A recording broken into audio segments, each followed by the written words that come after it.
Alors, pour ce deuxième jour, j'ai l'honneur d'accueillir pour la table ronde «Quelle ambition donner au bonheur local dans nos politiques publiques?» Alexandre Jost, directeur de la fabrique Spinoza, enfin plutôt fondateur, délégué général de la fabrique Spinoza, membre du conseil scientifique France Ville Durable, et puis, a-t-il précisé, quelqu'un de joyeux. Et puis ensuite, nous avons Cécile Gallien, maire de Voray-sur-Arzon, présidente de la commission ruralité de l'AMF. Nous avons également Marc Papinutti, président de la commission nationale du débat public.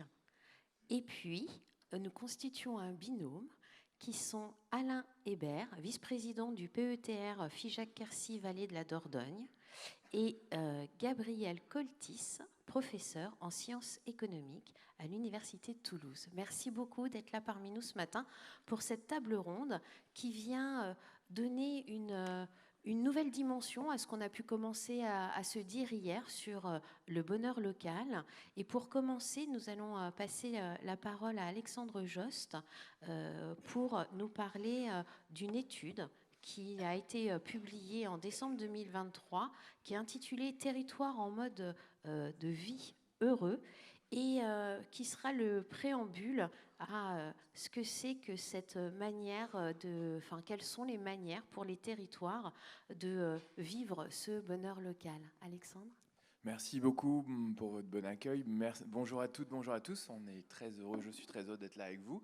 Effectivement, je vais m'appuyer sur ces travaux, cette étude Territoire heureux qu'on trouve en open source sur le site de la Fabrique Spinoza. Allez vous y abreuver si ce que je vais partager vous intéresse. Alors, parler de le premier grand apprentissage de cette étude, eh bien, c'est que les territoires peuvent répondre à un premier besoin qui est renforcé depuis le Covid, c'est le vide existentiel. Il y a un anthropologue qui s'appelle David Le Breton qui dit nous sommes malgré nous affectés par un mal civilisationnel qu'il appelle le vide existentiel. Où nous vivons, ce que nous faisons, la raison de notre existence sur Terre, tout ça nous affecte encore plus qu'avant 2020. Et finalement, l'endroit où l'on vit est susceptible d'y répondre, parmi tous les leviers possibles dans une existence. Et pour exemple, dans notre étude, on révèle que parmi les grands déterminants de l'identité, eh bien, en premier, la famille, ensuite les amis, et en troisième, ex aequo, pour 28% des gens cités, eh bien, le travail ou bien l'endroit d'où je viens, l'endroit où je vis. Et donc finalement, on en vient à répondre que le territoire peut avoir un rôle métaphysique dans l'existence de la personne. Je parlais d'appartenance. Eh bien, les scientifiques nous apprennent que le sentiment d'appartenance porte des bienfaits qui sont insoupçonnés. Et je vais ouvrir la page 22 de notre étude, là où se trouvent les résumés. Et j'en cite quelques-uns. Parmi ces 13 bienfaits, eh bien, on parle de 1. Se sentir lié à ses ancêtres ou à leur culture.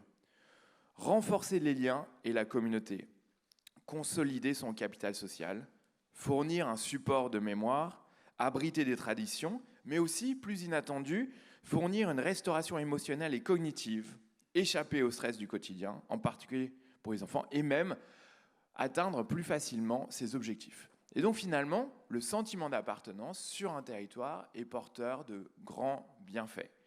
Le deuxième grand apprentissage de notre étude, eh bien, c'est que finalement, pour que l'épanouissement, le bonheur eh bien, soit favorisé, il faut, et là je vais être un peu psychologisant, mais il faut se connaître. Il faut se connaître, ça vaut aussi pour le territoire. C'est un peu comme en amour, vous savez.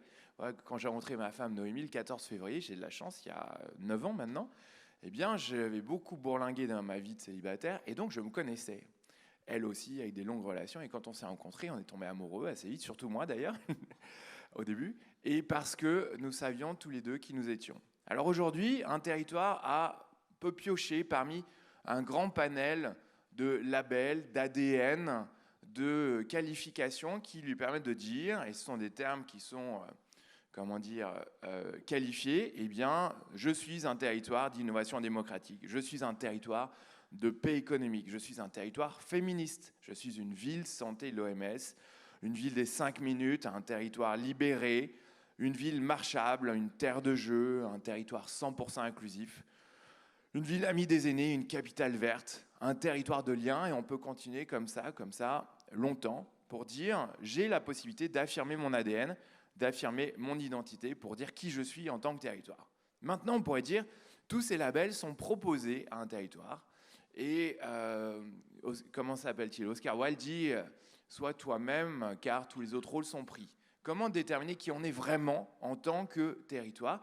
Eh bien, dans notre étude, on a proposé une méthode originale inspirée des traditions médiévales japonaises et de l'outil l'ikigai.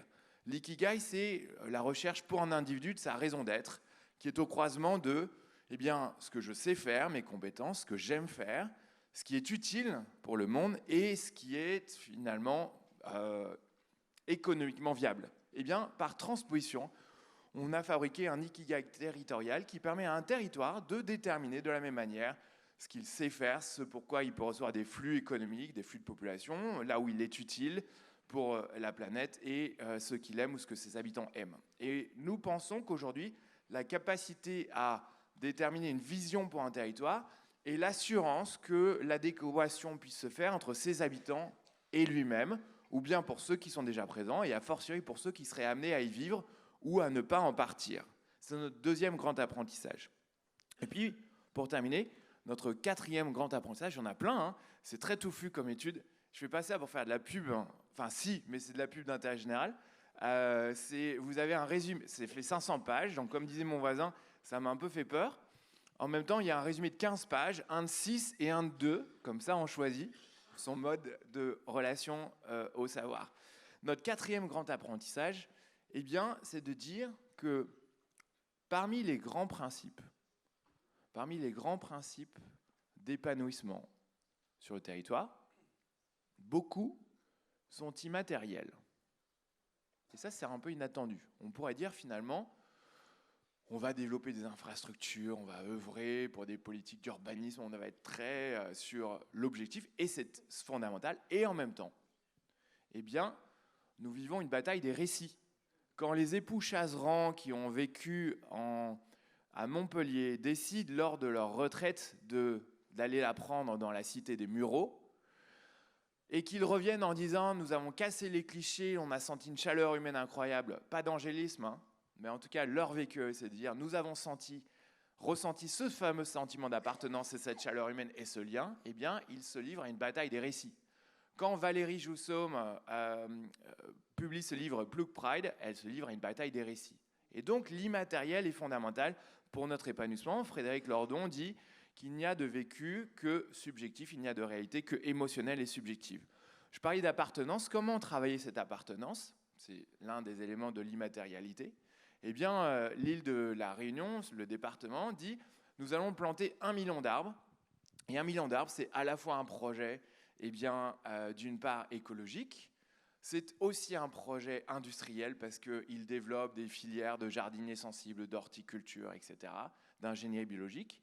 Mais c'est aussi un travail d'appartenance, où des habitants qui habitaient la rue des Bois de Nèfles voient réapparaître par des graines qui ont été préservées les fameux Bois de Nèfles dans leur rue et reconnectent ainsi l'endroit où ils habitent, la nature qu'ils voient autour et le sentiment relationnel qu'ils ont avec leur territoire. Donc l'appartenance se travaille, y compris par la nature, évidemment le folklore, par les liens sociaux.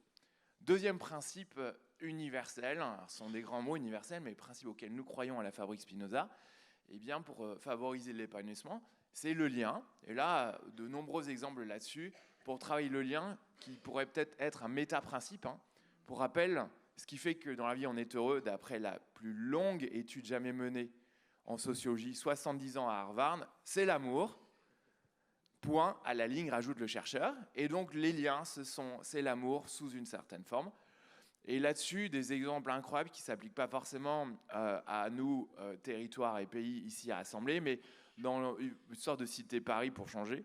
eh bien, dans le 14e arrondissement, vous avez la table d'Aude qui rassemble 3000 personnes pour juste manger ensemble. Et ce faisant, fait émerger une maison de santé portée par les citoyens. Ou, autre exemple dans la même veine, vers Bergerac, qui est bien aussi une maison de santé qui naît, et je parlais de lien, avec des médecins qui déprescrivent, ne sont pas des gourous alternatifs, mais simplement ils disent nous allons essayer de prescrire moins de médicaments et en revanche nous prescrivons du lien social. Donc on voit la capacité des territoires à imaginer d'autres principes, donc l'appartenance, le lien. Et puis je vais terminer par un grand principe. Je suis bien en termes de temps si je parle encore une minute? 25 secondes. Il me reste 25 secondes. Donc je parle de ce dernier principe, c'est celui de l'hybridation. Alors hybridation, nous voulons dire par là le fait de prendre une activité, un commerce, et se dire comment est-ce qu'il peut s'entremêler avec beaucoup d'autres choses. On connaît les tiers-lieux. L'hybridation, c'est plus profond. Un EHPAD est aussi un musée. Une école est un endroit où viennent travailler des gens. Des bureaux sont des endroits où dorment la nuit des sans-abri. Tout ce que je décris là, c'est du réel. Et par-delà les programmes que vous connaissez comme Mon Centre-Ville ou Mon Centre-Bourg, un incroyable commerce, du Bon Coin Auxilia et la Banque des Territoires, vous avez aujourd'hui une possible renaissance des activités dans les pays ou les territoires en allant chercher toutes les autres activités qui pourraient s'y coller, à l'image des 1000 cafés, mais ça va bien au-delà. On peut agréger centre de santé, une maison de conduite qui devient un lieu de rencontre entre des seniors qui enseignent la prudence et des jeunes qui apprennent à travailler. C'est sans fin. Toutes les facettes d'une activité peuvent s'agréger autour d'un commerce pour lui éviter de disparaître, se dynamiser et donner de la vie à ce pays, ce territoire ou cette commune. Et je vous remercie pour votre écoute.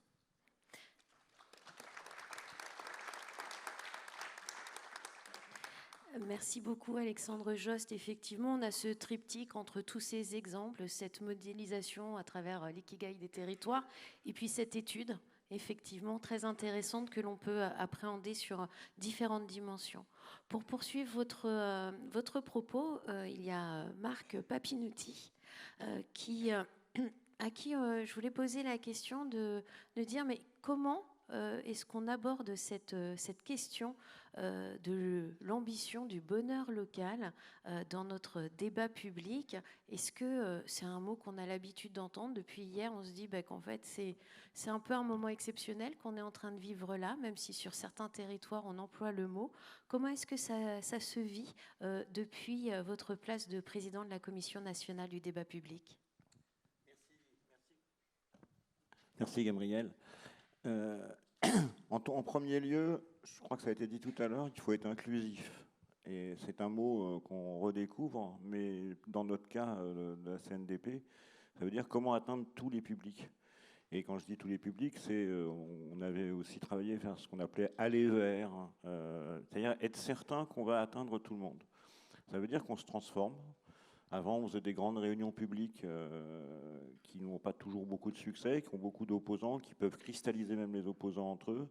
Aujourd'hui, on fait évidemment, depuis la crise Covid, des vidéos en série, mais on essaye d'aller vers, alors on a changé les choses, on va en utilisant la poste, on va en utilisant les maisons France Service, on va aller encore plus loin avec un répondeur qui permettra aux gens de simplement téléphoner et que leur enregistrement soit fait de leur avis. Et ça, c'est quelque chose qui nous bouleverse parce qu'il faut aussi faire des réunions de café presque. Il faut retrouver les lieux où les gens sont aptes à parler. Et on s'aperçoit que si on est très inclusif, c'est-à-dire pas simplement en donnant un petit coup de peinture, on a une acceptation, et vous le disiez tout à l'heure, le fait d'être ensemble permet d'exprimer beaucoup mieux les choses, y compris quand on a des aspects hyper techniques.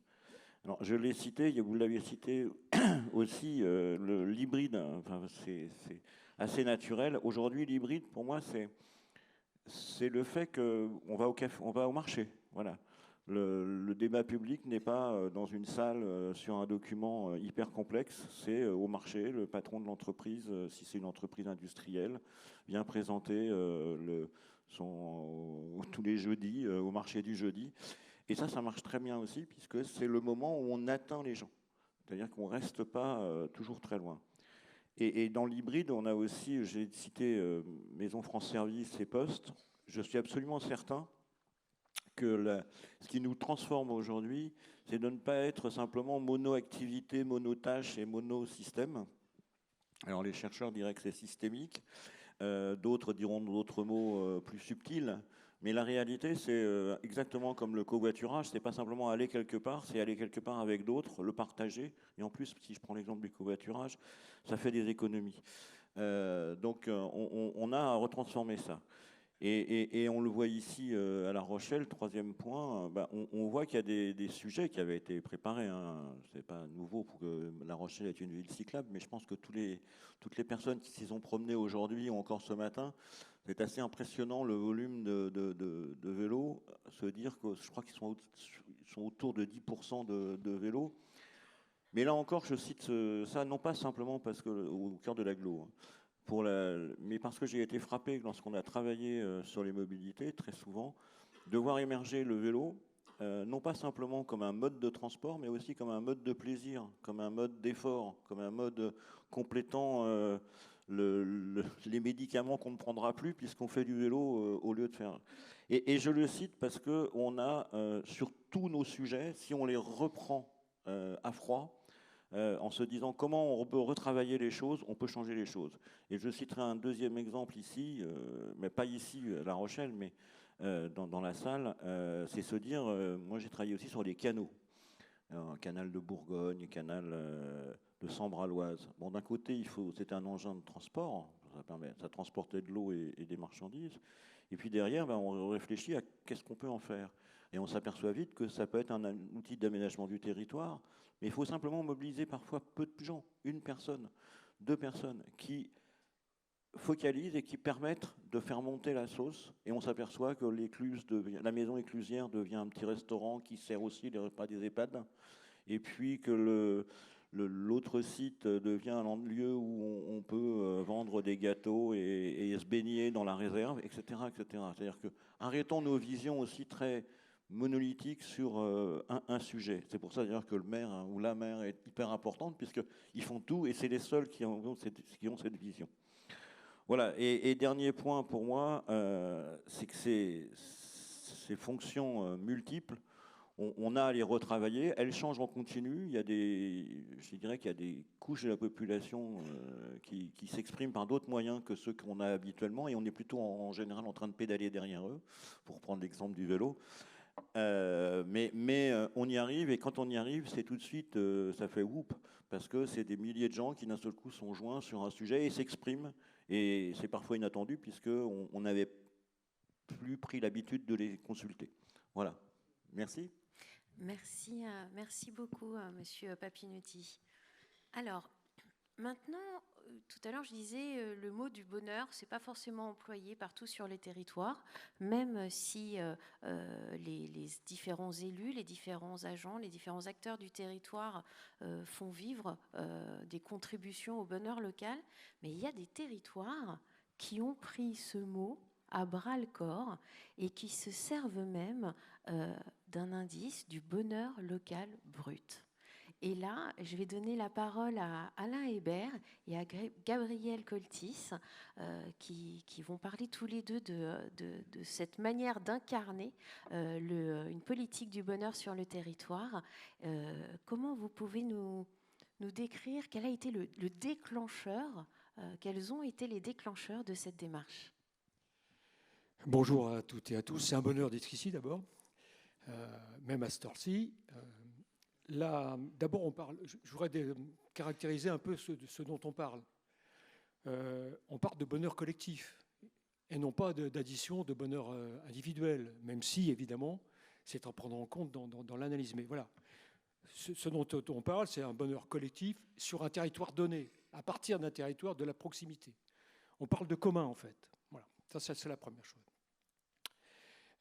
Ce qui a été déclencheur pour nous, c'est plusieurs choses. Mais sûrement la première chose, c'est la façon dont on a abordé le diagnostic territorial. On l'a abordé d'une certaine... C'est-à-dire qu'on a fait un pas de côté. Et on a décidé d'analyser non pas le PIB, etc., mais plutôt les flux.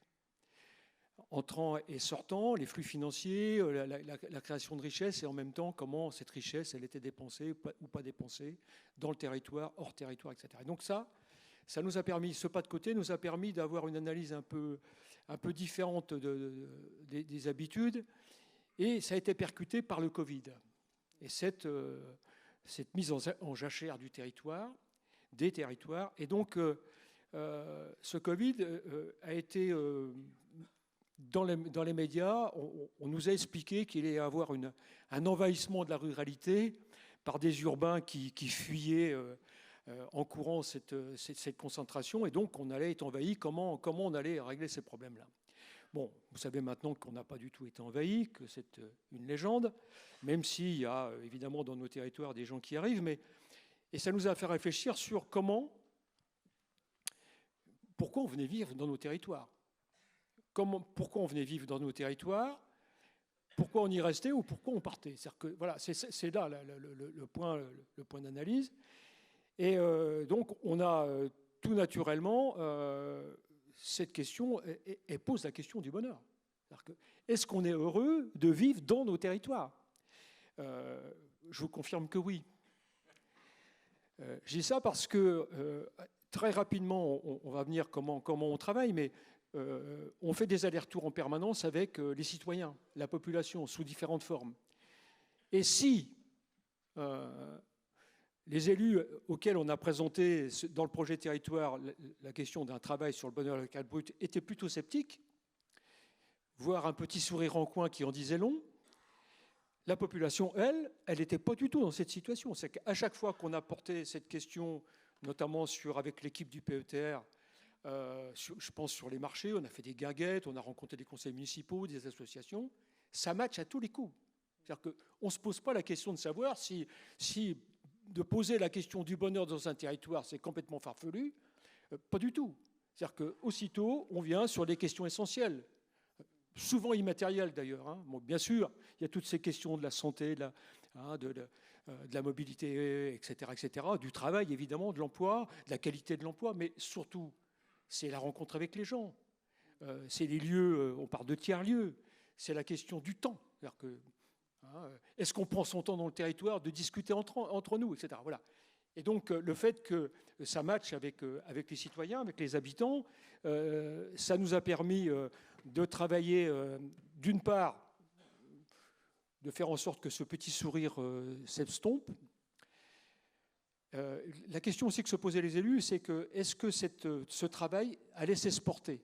Voilà, c'était une vraie question. Donc, on verra avec Gabriel tout à l'heure que la méthode, elle s'exporte, et donc c'est l'intérêt des choses. Et donc, rapidement, on a travaillé sur la convention entre nous. On a construit un glossaire. Alors, ça peut paraître complètement... voilà. Pourquoi passer du temps, de la patience, pas des engueulades, mais enfin des débats quand même, sur un glossaire. En préparant, je regardais environ une quarantaine de mots, 47 je crois, hein, auxquels, sur chaque mot, on a des discussions avec l'équipe projet, avec les citoyens, pour se mettre d'accord sur quelle est la convention entre nous, évidemment avec un fil rouge. C'est un nouveau modèle de développement. Et donc, évidemment, à chaque fois, hein, ça passe au crible de cette question. Et donc, on a ce glossaire qui nous a permis, d'une part, de parler le même langage entre les citoyens, les élus, nos experts, Marie Salle, qui est une universitaire, et puis Gabriel, qui est chercheur, voilà, et puis des experts. Donc, ça nous permet de parler le même langage, et puis de déterminer un certain nombre de pistes pour créer des indicateurs. Alors, bon, on n'est pas des voyageurs sans bagages. Ça veut dire quoi? Ça veut dire qu'il existe déjà des tas de territoires qui ont travaillé sur ces questions. Souvent qui l'ont abandonné d'ailleurs, parce qu'ils ont construit des usines à gaz, avec une multitude d'indicateurs. Alors donc nous, on n'a pas l'intention de réinventer des indicateurs qui existent déjà. On se servira de celles et ceux qui nous intéressent, en fonction évidemment de nos choix sur le développement en territoire. Et puis, on va travailler sur 10-12 indicateurs qui vont nous permettre, à partir de ce glossaire, de travailler. Et puis, dernier, je finis. On travaille sur l'habitabilité de notre territoire. C'est-à-dire que les indicateurs n'ont pas vocation à définir l'attractivité de notre territoire. Nous ne sommes pas en concurrence avec d'autres territoires. Nous travaillons à partir de nos aménités. Quelles sont nos compétences? Quels sont nos paysages? Quelle est notre manière de vivre? Si vous voulez venir à Saint-Cyr, où j'habite, pour avoir le meilleur multiplex de France, ce n'est pas la peine. Par contre, si vous voulez venir pour prendre votre temps, voir de beaux paysages, avoir des discussions, voilà, c'est là qu'il faut venir. C'est un peu toute notre recherche avec les indicateurs que nous sommes en train de construire. Merci beaucoup pour cette première partie de témoignage sur votre territoire et puis la dimension académique avec laquelle vous avez travaillé, Gabriel Coltis. Oui, alors en fait, je pense que Alain a dit l'essentiel, hein, donc je vais peut-être compléter un tout petit peu. Je crois que la toile de fond de notre démarche, c'est que nous sommes conscients de la difficulté et des tensions qui s'expriment dans le moment présent.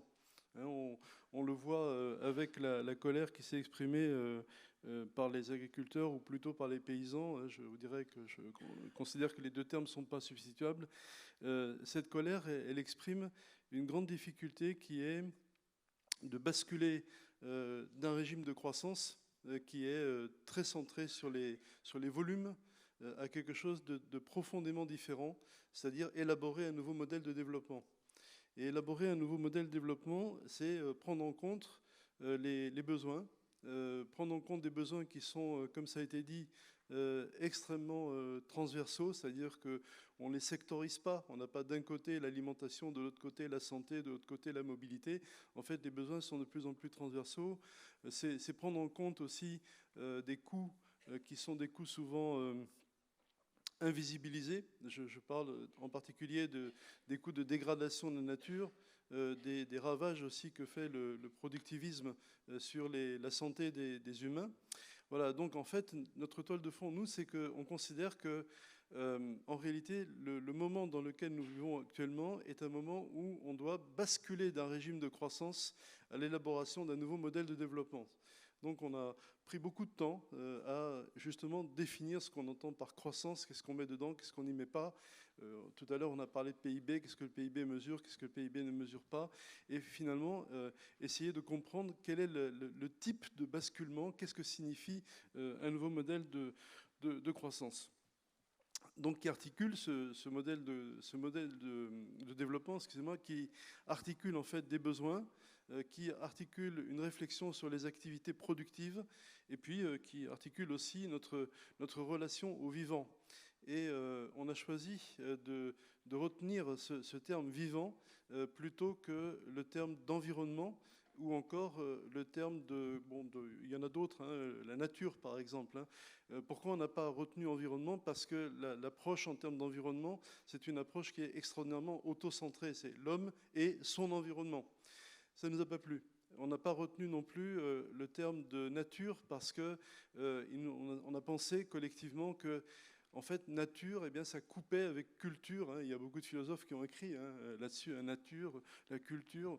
Et finalement, on a estimé que le vivant était le terme probablement qui nous convenait le mieux parce que le vivant, eh bien, c'est un peu la même démarche que vous connaissez peut-être, One Health, c'est-à-dire c'est la santé finalement du vivant qui est à la fois la planète, les humains, le végétal, voilà, donc tout ce qui est vivant finalement. Bon. Alors ceci pour vous dire quoi? Ceci pour vous dire que les mots ont une importance cruciale. Et les mots, ce ne sont pas juste des mots, ils expriment nos représentations, ils expriment nos préférences. Et donc le fait d'utiliser le terme de territoire dans un certain sens et à relier ce terme territoire qui n'est pas un lieu. Un territoire, ce sont des liens, comme ceci a été dit. Hein. C'est une proximité qui est à la fois une proximité spatiale, mais ce n'est pas uniquement une proximité spatiale. C'est aussi une proximité parce que les gens qui vivent sur le territoire, eh bien, ils sont complémentaires. Donc on va essayer de comprendre en quoi ils sont complémentaires, en quoi ils peuvent faire des choses ensemble. Et puis comme ça a été dit, le territoire, c'est aussi le sentiment d'appartenance, c'est-à-dire qu'on partage les mêmes valeurs, les mêmes visions du monde, la même histoire, voilà. Donc on a pris beaucoup de temps, et ça je crois que c'est très important, hein, à construire ce que Alain a appelé, il a tout à fait raison, notre glossaire. On a pris beaucoup de temps. Et ça, c'est une démarche qui est une démarche extrêmement différente de ce qu'on a pu voir d'autres démarches au niveau local ou au niveau national ou au niveau même mondial, hein. Il y a les indicateurs du développement humain, enfin, il y a beaucoup d'indicateurs, hein. Ces démarches-là sont toutes des démarches intéressantes, on les a regardées de près, mais notre originalité, c'est qu'on a considéré que définir des indicateurs, c'était finalement la phase finale. Avant d'arriver à produire des indicateurs, eh bien, il fallait d'abord qu'on fasse un travail très important sur nos systèmes de représentation pour finalement nous assurer que nous partagions la même vision du monde avec donc, ce glossaire qui est un glossaire partagé. Voilà, donc on a fait ce détour, hein, que je considère être un détour absolument utile, exactement comme je ne sais pas, un individu eh bien, se cultive, il va à l'école, donc il fait un détour. Une entreprise, elle investit, elle ne produit pas tout de suite, elle investit. Donc ce détour nous a semblé absolument central. Et pour nous, c'est un peu la base à partir de laquelle nous produisons nos indicateurs. Alors peut-être un mot, hein, sur les indicateurs, en fait, maintenant, que l'on commence à construire après avoir fait ce travail, mais ce travail est un travail continu, évidemment. Et on ne va pas dire un jour le glossaire, il est gravé dans le marbre, donc c'est un travail continu. Les indicateurs que nous sommes en train d'élaborer, ils doivent être évidemment cohérents avec les termes de ce glossaire que nous avons élaboré. Comme Alain l'a dit, les indicateurs doivent exprimer nos préférences. Qu'est-ce que nous souhaitons? Qu'est-ce que nous voulons? Qu'est-ce que nous ne voulons pas? C'est important aussi, hein. Les indicateurs expriment des préférences. Ce sont des indicateurs transversaux, c'est-à-dire l'idée n'est pas d'avoir des indicateurs sectorisés qui sépareraient par exemple les questions écologiques des questions économiques. Les questions écologiques et économiques doivent être traitées d'un même tenant. Donc c'est très important dans la définition des indicateurs que les indicateurs soient transversaux. Les indicateurs sont collectifs, comme Alain l'a dit. Le bonheur, évidemment, on peut parler du bonheur individuel, mais nous, ce qui nous intéresse, c'est ce qui fait bonheur au niveau collectif. Et puis, comme Alain l'a dit aussi, ce travail, ce n'est pas un travail d'expert, hein. Bien sûr, des experts peuvent éclairer, participer au débat, j'essaie de le faire, mais c'est un travail citoyen, c'est-à-dire on ne va pas, en quelque sorte, interroger les sachants, et puis les citoyens, on va leur dire, écoutez, on va vous informer que les indicateurs sont ceux-là. Les indicateurs devront être produits, ils sont en train d'être produits par les citoyens. Je prends deux exemples, puis je terminerai, si vous voulez bien, d'indicateurs, hein. On a considéré, par exemple, que, mais on est en débat là-dessus, que évaluer, par exemple, dans un territoire, la part des populations vulnérables était quelque chose qui est extrêmement important. Parce qu'on ne peut pas imaginer le bonheur si, effectivement, une part trop importante de la population du territoire tout simplement, eh bien, est dans une situation de très grande vulnérabilité. Donc on a réfléchi à ce qu'on entend par population vulnérable. Quelles sont les personnes vulnérables? Qu'est-ce qu'on entend par vulnérabilité? Est-ce que vulnérabilité, c'est la même chose que dépendance, par exemple? Vous voyez, donc on commence à réfléchir à cet indicateur-là, de la même manière qu'à coup sûr, on va avoir des indicateurs de circularité. Mais qu'est-ce qu'on met dans circularité? Là encore, un débat. Est-ce que la circularité, c'est le recyclage? Et qu'est-ce qu'on entend par recyclage? Ou bien est-ce que la circularité, ça va bien au-delà du recyclage? Ça peut éventuellement inclure le recyclage, mais il faut aller bien plus loin que le recyclage et par exemple mettre en place des circuits économiques locaux qui permettent à des acteurs de coopérer en quelque sorte, et en coopérant, eh bien, ils révèlent des savoir-faire, ils participent à la production, ils participent à la densification du territoire, et en même temps, on réduit l'empreinte carbone, ce faisant. Donc les indicateurs de circularité, on va en avoir peut-être un ou deux, eh bien, exprimeront en quelque sorte notre préférence, qui n'est pas nécessairement une référence au tout recyclage. Peut-être que produire moins, utiliser mieux, ce sera plus important que recycler. Voilà, je vous remercie. Merci beaucoup. C'est très intéressant tout ce que vous nous dites, parce qu'en entendant le témoignage de Cécile Gallien qui va suivre, on va voir deux manières différentes de travailler justement sur cette démarche de bonheur local, à la fois à travers le bonheur local brut, mais aussi d'une autre manière, avec d'autres ressources sur votre territoire. Cécile Gallien. Oui, bonjour à tous et à toutes. Alors, c'est aussi un bonheur d'être à La Rochelle. C'est la première fois que je viens ici. C'est dommage, je repars ce soir, mais je vais revenir. Parce que je viens du Massif central. Il fait très chaud et très froid dans le Massif central. Et le réchauffement climatique nous touche aujourd'hui. En tout cas, tous ces vélos, tout cet air marin, c'est juste un bonheur de venir ici. Alors, moi, j'ai une conception systémique de mon travail de maire. C'est-à-dire, une commune ou un territoire est un corps vivant, comme ça peut être notre corps, avec la tête, les membres, les pieds, les organes, tout ça relié par des réseaux sanguins, nerveux. Et ce corps, il est dans un environnement qui peut être naturel, positif ou négatif, institutionnel, une interco qui vous aide ou qui ne vous aide pas, des politiques publiques qui vont dans le bon sens ou pas. Voilà. Donc, mon job, c'est de faire en sorte que ce corps vivant, qu'est en tout cas la commune, reste en bonne santé. Ça veut dire qu'il faut prendre en considération tout le monde, tous les habitants, ceux du cru, ceux qui viennent s'installer. Et on parlait du Covid. On observe, même si on n'a pas eu, alors moi je ne parle pas d'envahissement ou de je ne sais quoi, nous on a la chance d'avoir le train depuis 130 ans qui dessert, y compris quelques bourgades du Massif central, et on est ouvert un peu aux touristes au départ, et un peu au monde grâce à ce train. On a des touristes hollandais, etc. Donc on a eu cette culture, et quand on parle de territoire, c'est aussi d'où on parle et d'où on vient, c'est culture un peu d'ouverture quand même. Je pourrais citer les marchés du Moyen-Âge aussi, où dans ma commune, qui fait 1500 habitants, une bourgade, maintenant petite ville de demain, on a beaucoup de services, encore une vingtaine de commerçants, parce qu'on a une grosse politique de maintien du commerce, où on mouille la chemise. On a décidé de mettre le droit de préemption commerciale sur l'axe central pour maintenir des commerces. Et puis, on aide tous les gens qui viennent s'installer. C'est-à-dire, on a quelque part une philosophie d'installation de jeunes couples, jeunes ou moins jeunes, qui viennent de la ville, l'un étant informaticien, l'autre rêvant de s'installer en maraîchage, l'une étant artiste, l'autre étant traducteur, ou des seniors qui se disent on va venir s'installer ici parce qu'on a des services, on a des commerces, on fait la fête, il y a 70 associations, il y a de la vie, on s'y sent bien.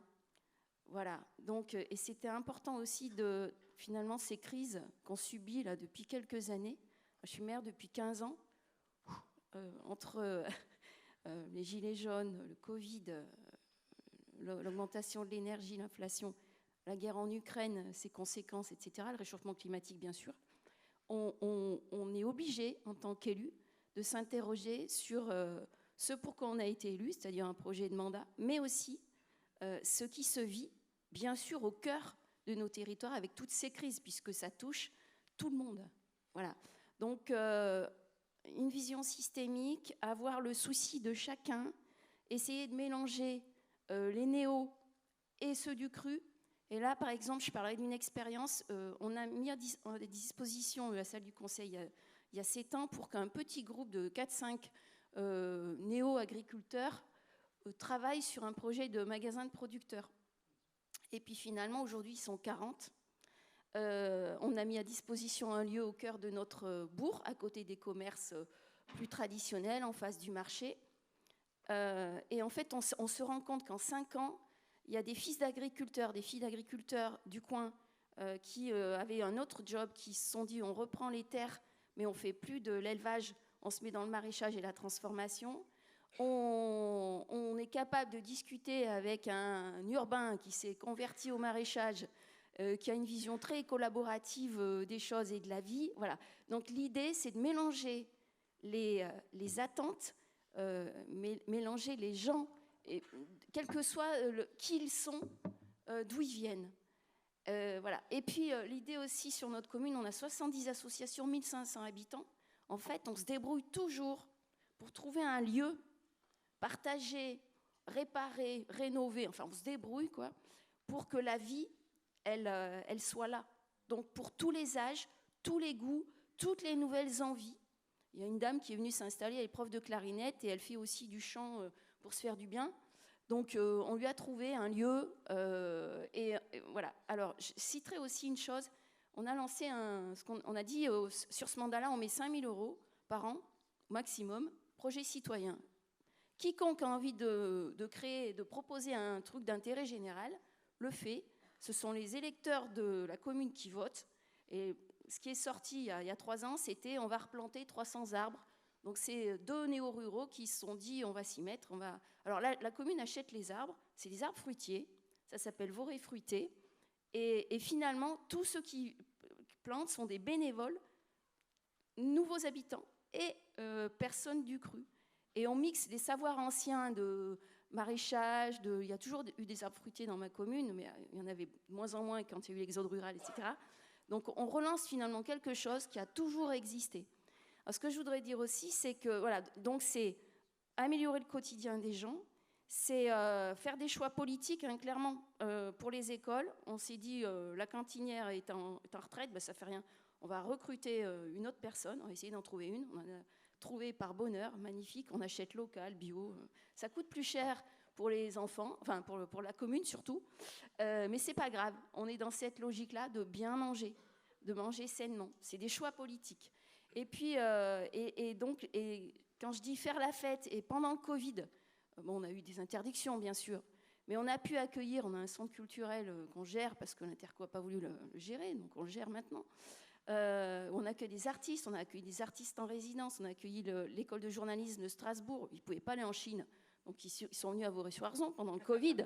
Ils ont été logés au village de vacances, ils ont fait un travail open bar formidable, on dit disruptif aujourd'hui, voilà, sur ce qu'était notre département.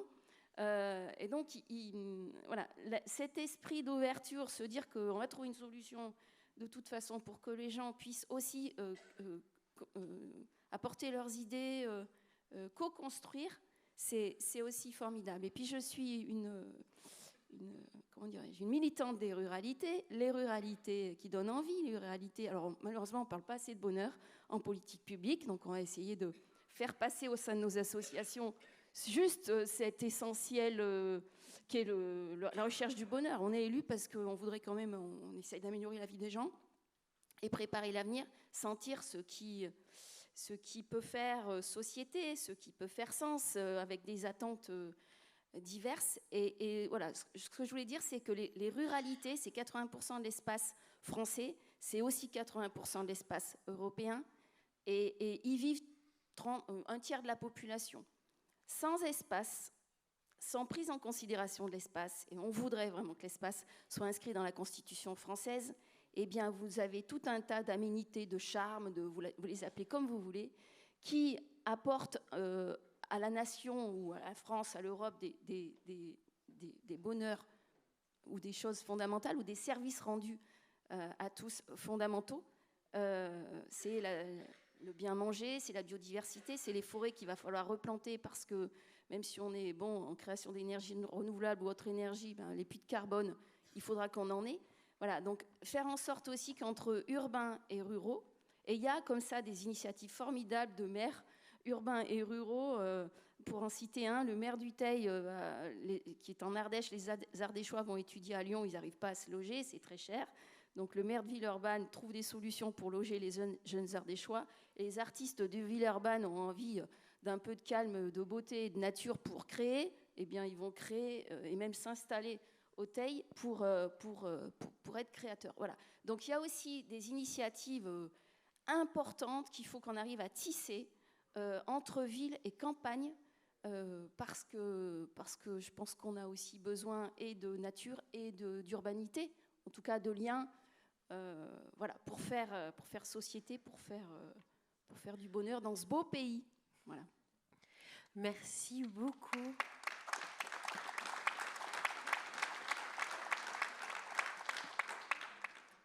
Il y a un mot qui est beaucoup revenu dans chacun de vos témoignages, c'est l'espace qu'on laisse à cette création de liens, l'espace qu'on doit créer aussi pour cette création de liens. Et puis, Cécile Gallien, vous parliez de cet exemple de 5 000 € pour soutenir des initiatives. Quand on a préparé votre intervention, ce que j'ai trouvé qu'il y avait un fil qui était intéressant à tirer, c'est que vous avez dit nous, on met 70 associations en fait, à disposition, vous l'avez dit, 5 000 € aussi pour soutenir une initiative si jamais la population ne trouve pas dans ces 70 associations et ce qui est proposé sur le territoire, ce qui les rend heureux. Ce que vous nous avez peut-être pas dit, c'est pour ceux qui ont candidaté et qui n'ont pas reçu les 5 000 €, il se passe quoi? En fait, les deux autres projets, on a les 3 projets, les 2 autres projets ont été mis en œuvre quand même parce qu'on a mis à disposition, il y en a un projet, c'était une exposition artistique. On a mis à disposition le grand hall du centre culturel et cette expo, elle a lieu chaque année. Et elle est, pareil, ce sont des artistes qui l'organisent. On ne leur fait pas payer l'espace, ils gèrent tout et c'est aussi un bonheur. Voilà. Et l'autre initiative, c'était créer un atelier de réparation. Et pareil, on s'est débrouillé on avait un local communal. Ils l'ont retapé, on leur met à disposition et ils forment les gens à réparer leurs petits séchoirs, leurs petits trucs. Et je pense qu'on est dans l'air du temps. Et en plus, toujours pareil, c'est des gens du cru, dont certains ne sortaient pas trop de chez eux, n'étaient pas membres d'associations, étaient un peu, mais avaient des savoir-faire, et avec des gens qui ont ces initiatives un peu écolo. Voilà, donc on hybride, je ne sais pas si on dit, on mélange les gens en tout cas. Effectivement, cet effet levier, il est fondamental.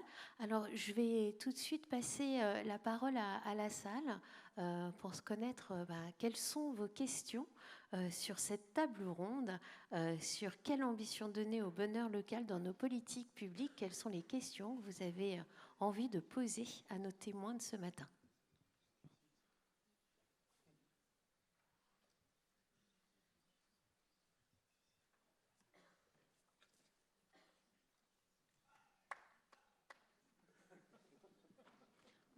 Laissez le silence s'installer, ça permet aux gens de réfléchir. Ce n'est pas une question facile. Ah, on a une question devant, s'il vous plaît.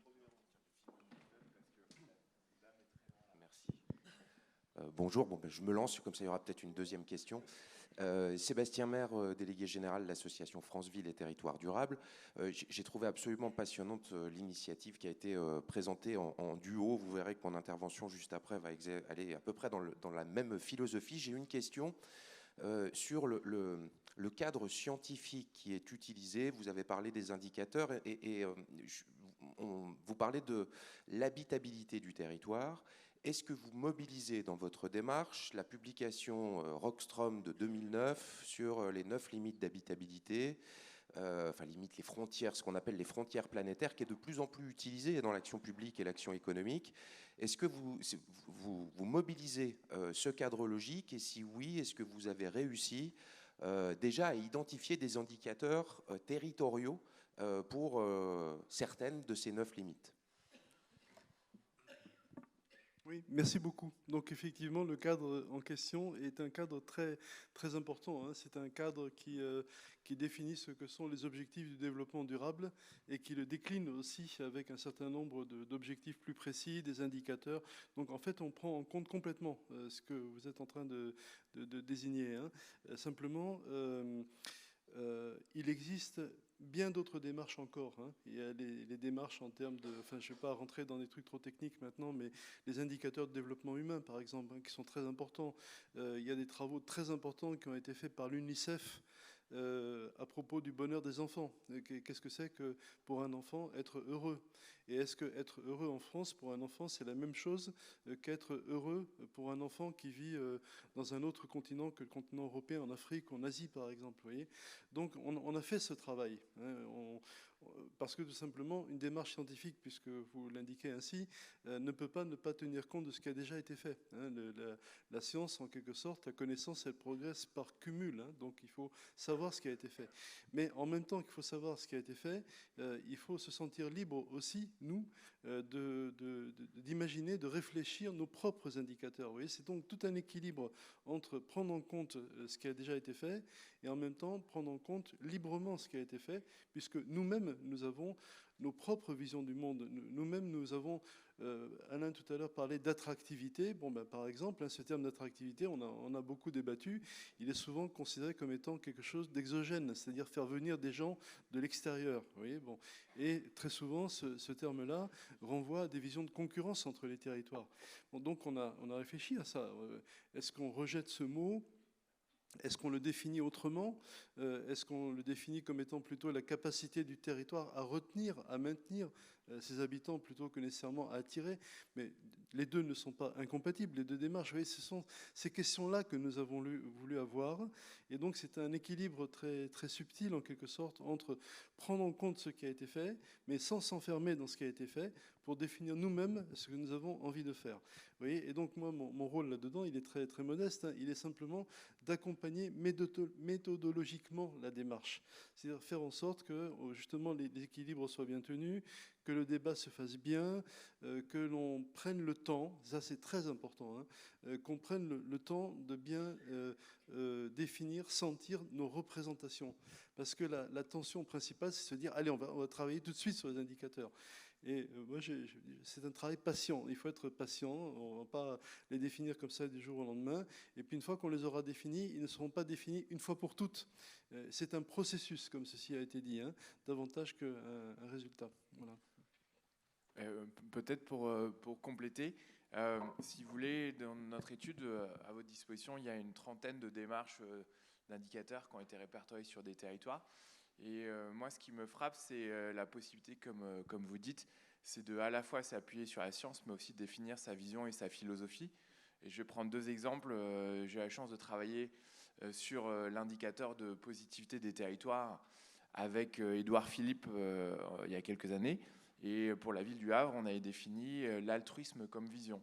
Et l'altruisme entre le territoire, l'altruisme entre les personnes et l'altruisme envers les générations futures. Et ce prisme-là, en fait, il a orienté la définition derrière des indicateurs, des grandes dimensions. Il y a un autre exemple sur comment peut s'incarner la vision. On travaille en ce moment avec le département des Landes, où il favorise l'attractivité qualitative et pas quantitative. C'est une manière de dire qu'on vise que les gens se sentent bien plutôt que d'en faire venir d'autres, tout en restant ouverts, effectivement. Eh bien, eux, ils ont placé dans une architecture d'indicateurs les valeurs tout en haut, les valeurs qui leur semblent représentatives après avoir consulté les citoyens de leur territoire, telles que simplicité, partage. Et j'aime bien l'idée que ces termes-là, ils guident l'architecture et, comme vous disiez, ils cassent les verticales entre éducation, travail, économie, santé, pour avoir quelque chose qui transcende un petit peu ce qui fait le territoire. Merci beaucoup. Quelle autre question dans la salle ? Ah, quelqu'un ?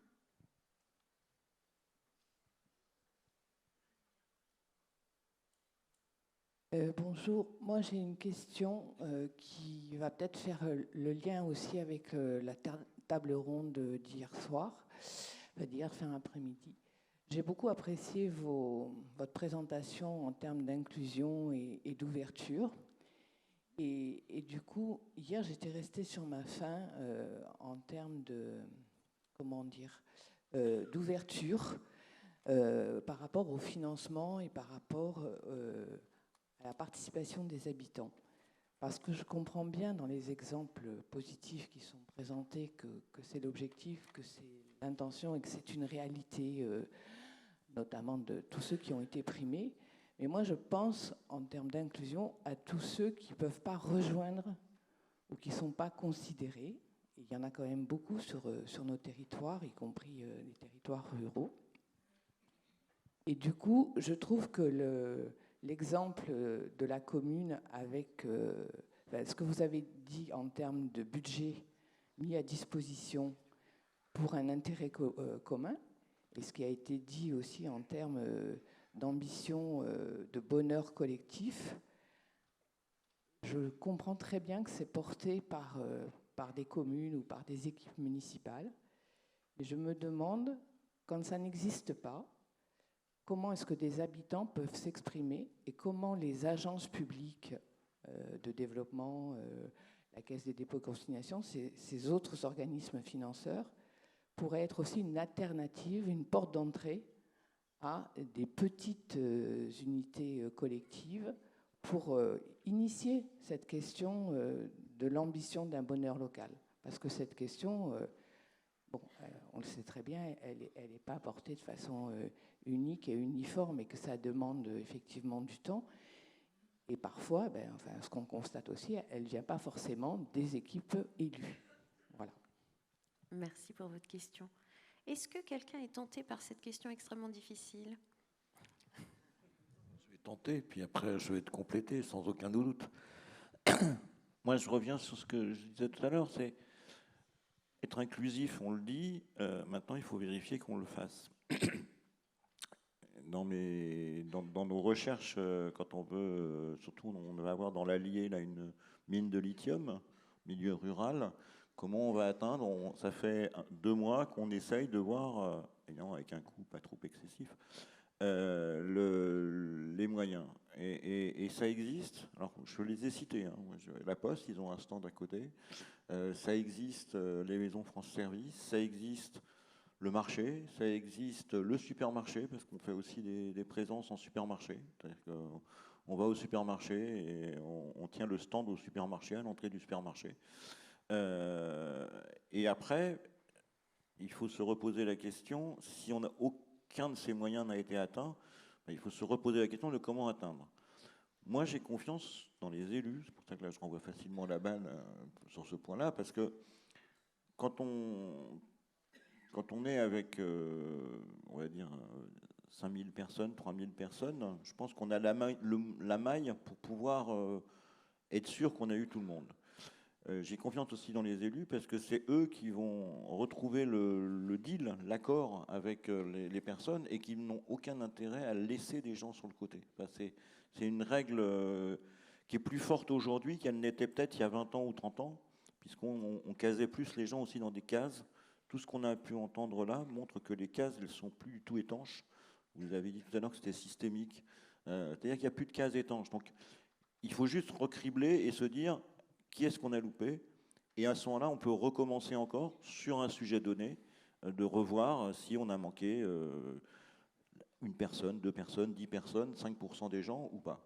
Mais je n'ai aucune crainte sur la possibilité de faire. Simplement, il ne faut pas passer que par des objets, j'allais dire iconiques, comme le téléphone portable, l'ordinateur ou autre.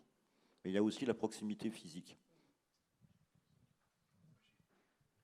Merci. J'ai deux petits ajouts. Le premier, c'est que je pense qu'il y a des similarités entre les quartiers prioritaires de la ville et la ruralité. C'est que parfois, il faut aller chercher des dispositifs qui vont toucher l'essence d'une population ou la culture au plus près. Et j'aime bien la maison La Conversation dans le 19e qui organise les talks du bitume pour faire venir des jeunes de quartier où en fait par des artistes on slam pour se réapproprier le quartier. Et je pense qu'il faut arriver à trouver la tonalité folklorique ou culturelle qui permet de toucher les gens les plus éloignés de la démocratie participative. Puis après, sur la question du téléphone portable, moi je suis à la fois convaincu que c'est pas inclusif et que ça peut toucher des gens qui sinon ne seraient pas consultés. Je crois qu'il faut les deux. Et on a été étonné par cette application ou cette approche qui s'appelle Voca, issue de Decidim. Et c'est une application de démocratie participative qui a la particularité d'être mise en œuvre en 1 minute, gratuitement, et que bien que ce soit mis en œuvre en 1 minute, est totalement, peut être, comment dire, je trouve pas le mot en français, sur mesure, customisé. Et l'intérêt de cette démarche, c'est que c'est à la main des habitants ou d'une commune pour recueillir des avis de manière digitale et pour montrer que ça peut donner lieu à des choses très étonnantes. Ça a été mis en œuvre dans un quartier de Genève où, par une consultation sur ce qu'il faudrait faire dans le quartier, eh bien, ils sont arrivés à la décision de construire un terrain de cricket. Alors, terrain de cricket à Genève, c'est pas très intuitif, les élus n'y auraient pas pensé. Et en fait, il y avait une communauté de femmes afghanes réfugiées dans ce quartier-là qui ont pu s'exprimer par ce moyen électronique et qui ont révélé que c'était une manière pour elles d'être inclus dans la vie collective, de retrouver une place dans la communauté. Et sans ce procédé électronique, je pense que personne n'aurait été construit un terrain de cricket pour inclure les femmes réfugiées afghanes dans un quartier de Genève. Oui, enfin, au-delà de tous les moyens qu'on peut utiliser pour... on parle de démocratie locale, là. Je pense qu'il faut avant tout faire confiance aux gens. Je dis ça parce que, si je prends l'exemple du bonheur local brut, aller sur un marché pour poser la question aux citoyens, donc qu'est-ce qu'ils pensent du bonheur local, ça peut paraître complètement à côté. Hein. Et en fait, ça passe très bien. C'est-à-dire qu'il n'y a pas de problème. C'est-à-dire qu'aussitôt, y compris que les gens, les citoyens avec lesquels on a travaillé, c'était des citoyens lambda. Aussitôt, ils n'ont pas cherché leurs mots. Voilà. C'est-à-dire que, alors je pense que ça pose. Il faut faire confiance. La deuxième chose, ça dépend des questions qu'on pose. Évidemment, si la problématique est très éloignée, elle n'est pas dans la proximité, forcément, je pense qu'il va y avoir des blancs. Mais par contre, si on est en direct sur la vie locale et sur le périmètre dans lequel on est, moi je pense qu'il n'y a pas de raison que d'une part il y ait des blancs et qu'il y ait de soucis dans le débat. Après, ça demande des moyens et je pense qu'il faut utiliser les moyens en fonction du territoire dans lequel on est. Juste pour compléter 2 points. Premier point, c'est que très souvent, quand la démarche est exposée, eh bien, on introduit la démarche avec une petite bande son qui dure 3 minutes et qui est absolument remarquable, qui a été faite par l'un d'entre nous, une bande son très sensible sur ce qu'est le bonheur. Et ça touche énormément les gens qui écoutent cette bande son et qui après, très spontanément, interviennent. Ça, c'est un excellent support. Ça vaut toutes les communications structurées, point 1, point 2, point 3. Ça passe pas bien. Mais par contre, la bande son passe vraiment extraordinairement bien. Et l'autre chose, c'est que, comme Alain le dit, faire confiance aux gens, c'est aussi faire confiance aux gens dans la durée. C'est-à-dire que si les gens proposent à un moment donné de modifier le glossaire, de compléter le glossaire, proposer un indicateur, changer un indicateur, effectivement, il faut que cette parole soit prise en compte dans la durée. Parce que très souvent, les démarches elles échouent. Pourquoi ? Parce qu'après, on n'en fait rien. Et les gens ont l'impression qu'ils ont dit quelque chose, mais leur parole n'a pas été, en quelque sorte, prise en compte. Et ça, c'est évidemment très contre-productif. C'est logique. Juste un mot pour ajouter. Je pense que c'est une question de gouvernance. C'est-à-dire que, aussi, est-ce que les élus veulent prendre le risque de laisser oxygéner, de laisser s'exprimer les citoyens, les habitants de leur commune ou du territoire qui ne sont pas élus mais qui ont des choses à dire. Parce que quelque part, ça peut remettre en cause le mandat pour lequel vous avez été élu. Voilà. Donc c'est faire confiance. C'est un peu d'humilité finalement à avoir en tant qu'élu en se disant on n'a pas la science infuse, on a été pour un mandat, mais il se passe des crises, il se passe des envies qu'on n'a pas senties, il se passe des choses aussi. Voilà. Donc, et je trouve que, merci à la NPP, franchement, c'est gonflé, mais il faudrait que cette question du bonheur, elle traverse toutes nos associations d'élus, parce qu'après tout, on s'investit pourquoi en tout cas, quand on est élus ruraux, pour donner pour essayer de faire notre mieux et de faire en sorte d'améliorer les choses, mais avec les gens, pour les gens, mais avec les gens. Donc, je pense qu'il faut prendre le risque. Et en tout cas, merci à la NPP.